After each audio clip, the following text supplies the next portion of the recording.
Two, it's Echo still on the play. Team HAQ answering back. There goes the Kaja, the Glue, and the Eve taken out by the Orcas. While Team HAQ, as they shout, Yibombe, in a recovery game, takes out the 1-1, the Valentina, and the Joy. It's almost similar bans to game 1, right? I mean, Joy, the reason why you would ban Joy in 1-1 is because there's so many characters that they pick out just to counter. And here we go, the first pick, carry yet again. This is deja vu at this point. I mean, the same draft over and over again because, hey, don't change what's working. Well, you know, right now, as it stands, it's the exact same draft, but Diggy has been left open. The Eve was the one banned away now. So Echo realized that maybe now the Eve is going to be so important, right? We saw that the Eve was actually giving them a lot of trouble, a lot of problems in the previous game with just how much damage, how much poke she was dealing out. So on the swing back, if what I'm hearing is right, will they still prioritize the Yuzhong? Oh. They steal away the Cho! And they pick up the Yuzhong. And the Yuzhong. How about both? How about both? Exactly. Using pick to ban. That's one of the smarter strategies you can do, but at the same time, that might take away the little things that they do very good, which are the early game aggression, early game Hilda into your jungle. So this pick does leave a lot of other really good pick open now for the side of Team Echo.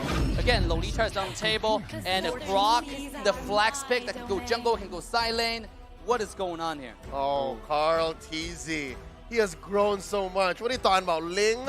Hayabusa Lancelot? I got Grok, fam. Grok, Fredrin, Akai, right?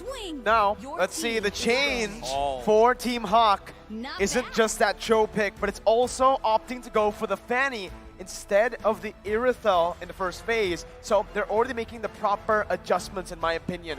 In the first game, they were falling behind a bit too much in the early stage. So if they really want to contest in game number 2, maybe going for this new perspective where they need to get that early game might work. What I hate to do this, right? I hate to rain on Team HAQ's parade, but this Fanny pick here, what it's going to do is, yes, it's going to help Gary get those big rotations.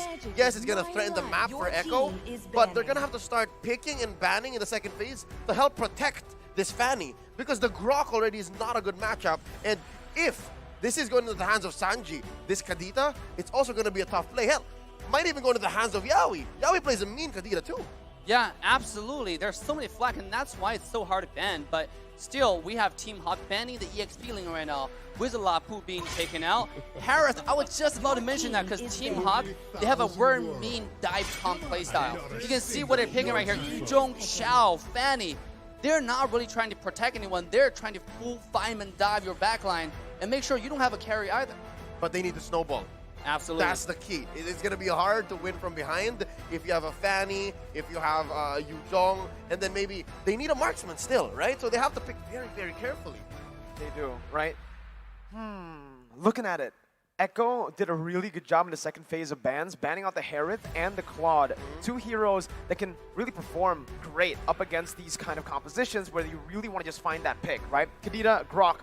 Now, Team HAQ are caught in a position where they might just have to go for that Irithel pick again. They need someone with mobility. Harith and Claude banned out. The only real choice here is... Moscow! That's why Valens is the analyst. He passed it over. Pass it over. Oh my god, what a pick on the Moscow right here. The attack speed marksman is definitely dominating, definitely the winner of the current patch. And the Moscow late game is probably the only choice that can go toe-to-toe, head-to-head against carry. So this pick makes a lot of sense here, on top of the fact that Moscow can actually grant a lot of vision and a lot of mobility to survive against Kadita.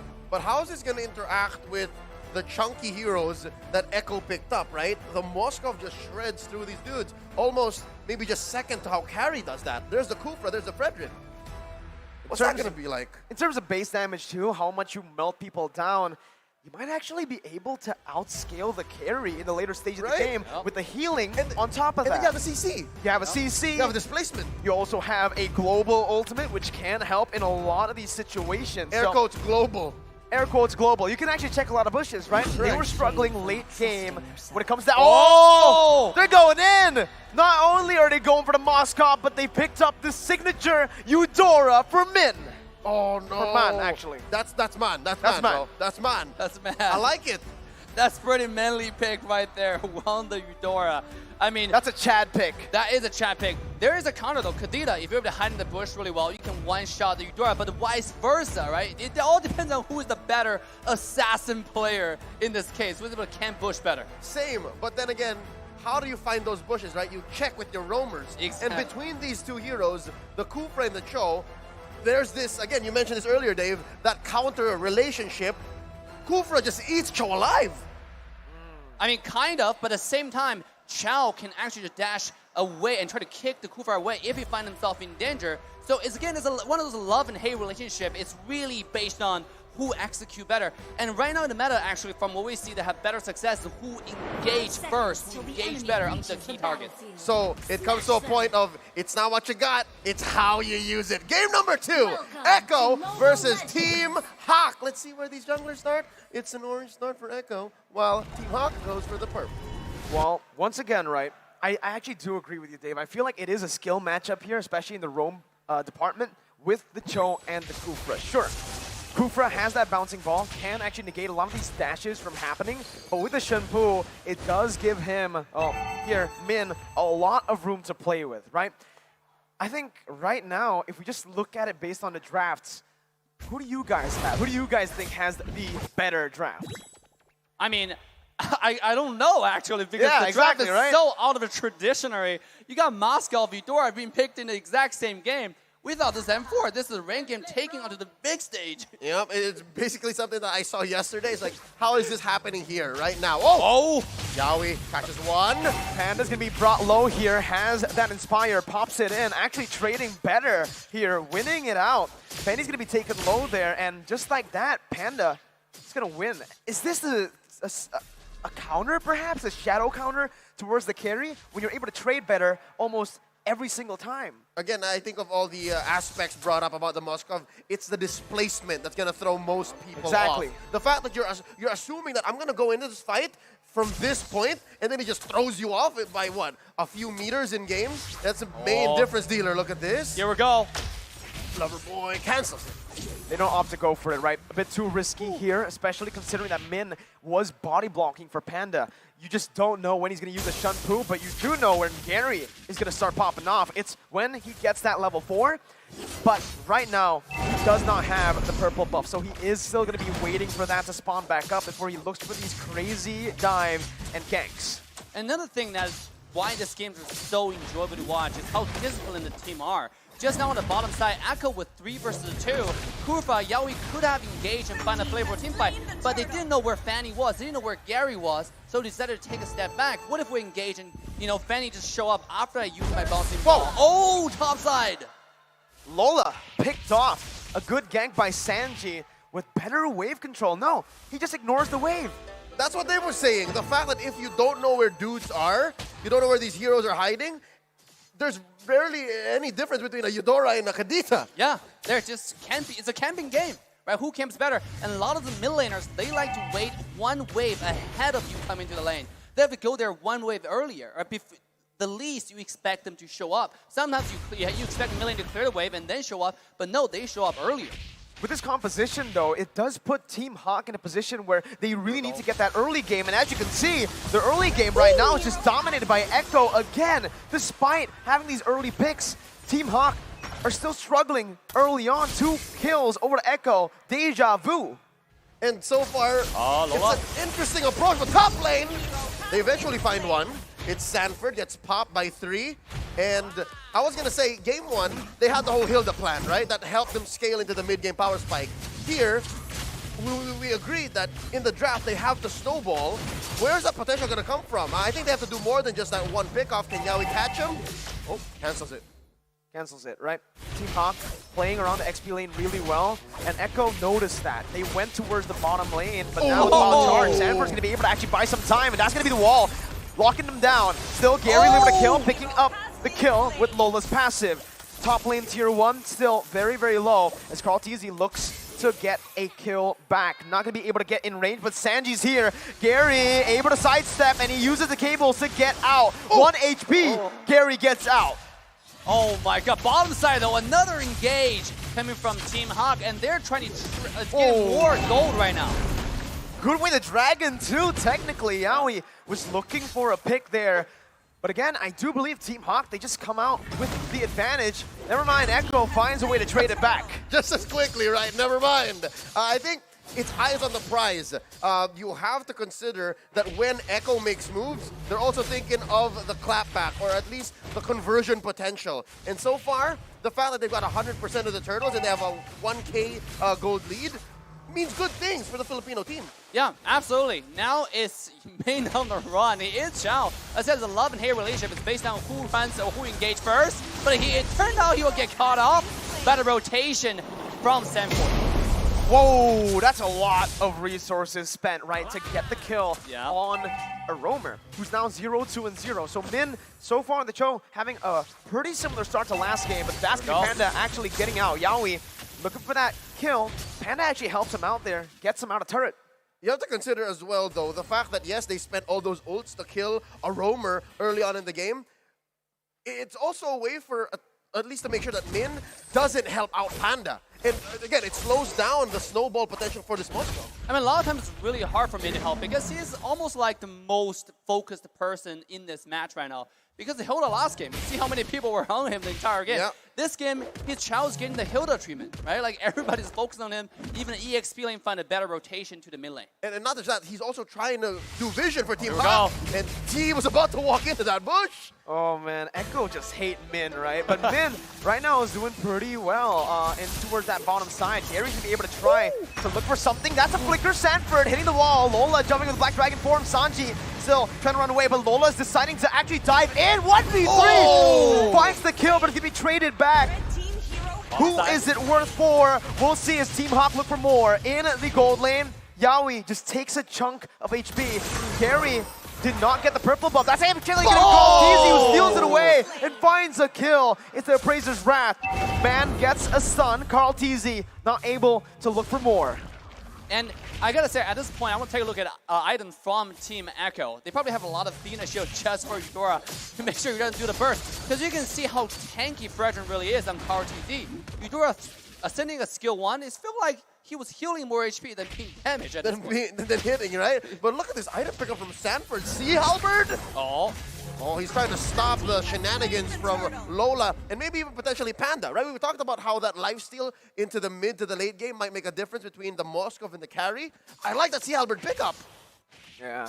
With the Sea Halberd, you do have, I guess, more utility play around, right? Yeah. But right now, it just feels like Team HAQ are putting most of their resources to get the Moskov ahead. Lola up top is going to get ganked constantly.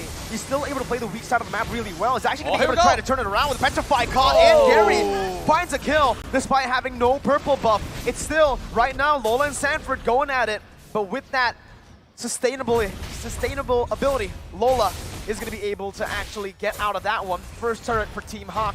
You know, I gotta give a credit, and also just a little bit thing about what Team HAQ's doing. They're 3v2 trying to push a bottom tier 1 tower, and he's failing every step. Oh, here it comes! That's the way the Dragon Dome. That's gonna be stunned as well. Panda's still gonna be able to try to dish out some damage. Caught in one. Yaoi and Panda surviving.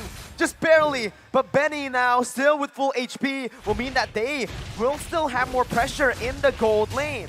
Or was it just me holding my breath? I think that was everybody, right? That's gotta be everybody. Look at the lover boy. Here we go. Yeah, we have the Tyrant's Revenge and the Rage. Benny gonna be able to actually dish out some damage, but that's gonna be the stun coming in. Not enough. Gary coming in, looking for the damage. Benny. Imagine that. Whoa! A double kill for Benny, but a double kill back for Gary. He gets out with the cables, but Sanford and Sanji are here. The flicker of the wild charge and water to smack him around. That's a shutdown for Echo. And that's why Grok is so good in the side lane right now. The ultimate, the wild charge into the flicker. The least expected engage. You don't see it coming like, oh, this is gonna miss. But little did you know, no, you're gonna go back to the black and white screen. Yep, that was what, a 2 or 3 step process to eventually lead into Echo, getting a 2K lead, right? That was, what, miles away that they planned. We didn't even think about it. Could have sworn that Team HAQ was ahead, but look at the conversion. They pushed down bottom. They're trying to make a way up top. Mid lane, though, standing still. I think this is where the difference has to be made because these mid laners, they've always been rotating the side lanes. Here we go. Yaoi and Sanji under the tier 1. Man's gonna be taken down. And just like that, once again, it's Echo who have the man advantage. Lola trying to find just a pick here, but Carl TZ's way too tanky. Gonna be able to sustain back up. Sanji looking for a position to flank, but for Team HAQ, they're just here. It's gonna be Sanji who jumps in. He pops the bench fight a bit too early, and that's gonna be Min running back. That's scary caught. Yaoi the bouncing ball, stopping the dashes. Benny picking up a kill. Min gonna be taking low as Benny free hits once again. Carl TZ traded back in. Lola and Panda running for the hills. It's a double kill for Benny. That's the wall to lock Panda down. Benny with a triple! Benny almost with the Maniac! Lola jumping out, but it's still again Benny who's looking for it. Yaoi jumps in, takes the kill away, but it's gonna be a Maniac for Benny! It's a wipeout! 5 down, traded for Carl TZ. Echo is swimming in value, almost 3K ahead, steals away that purple buff, pushes in mid. Oh, Dave, I gotta ask you, where's Echo going with this? I mean, a lot of highlights that came into the Benny, but I gotta give credit to Yaoi here. Those engages onto Fanny, onto everyone else, and syncing with Sanji to follow up the one-shot, the rough wave combo is absolutely insane. You can see Benny has so much room to do free damage that entire team fight. The whole time he was dashing, auto-attacking. He didn't need any peel because everybody else is getting killed by the mid lane, by Sanji and Yaoi combo. So ban carry? Maybe. I mean, that seems to be the logical choice. Let's look at the items. What's going on here? That's Wind of Nature already, so more likely Benny's gonna win duels against a Panda. What's Panda rocking? It is purely damage still, so not much utility on the Moskov yet. Absolutely, going for straight damage. And see, Moskov doesn't have to go for carry one-on-one. He penetrates, right? It's all about those penetration. He goes through your front line and kills your back line at the same time. But here we go, the lore fight is about to happen. Lola with Black Dragon form once again, just looking for an opening right now, and that's going to be actually Min jumping in with onto Sanji, who has the damage, who jumps in again. Yaoi going to be able to find the Lord right there with Carl TZ, securing it. Mon's going to fall. That's a double kill for Sanford right now. And again, Sanford's going wild. Panda's in 1v1. He gets the stun down, but he's all alone. It's going to be the chase from Echo. The breath of the ocean finds it. He gets knocked up, and you can say goodbye to Panda. 4-0. Echo with a 5.6k gold lead, now a 6k gold lead. Min's the only one left standing. Echo just pushed that turret, took that Lord with impunity, and 4 members of HAQ on the way out. Sanford just picked up his Blade of Despair. I know. Yikes. This guy is gonna do damage now. I mean, he has Athena show early game, but now it's all about that one-shot backline, the one-shot Eudora. Let's give that. Here comes the push. Lola defensively using the Fierce Dive. That's Min, melted down. That's Yaoi getting the Tyrant's Rage Flicker. Lola trying to do the best he can. Gary, once again, in desperation goes in, but it's Benny who smacks them, slices them with a triple kill and a wipeout to secure match points. I can hear all the Echo fans, Limang Echo fans, shouting, go for the throat. It's match point for the Filipino runner-ups of MPL Philippines Season 10. Dave, what's going on? Game 1 was so close. Min was overloaded, as you mentioned. I mean, they picked a lot of characters. They're thinking they were trying to pick the meta character, the counter picks, but it seemed like they drafted themselves into a corner, right? Because they're known for a certain playstyle, and this game, they're making a 180-degree switch.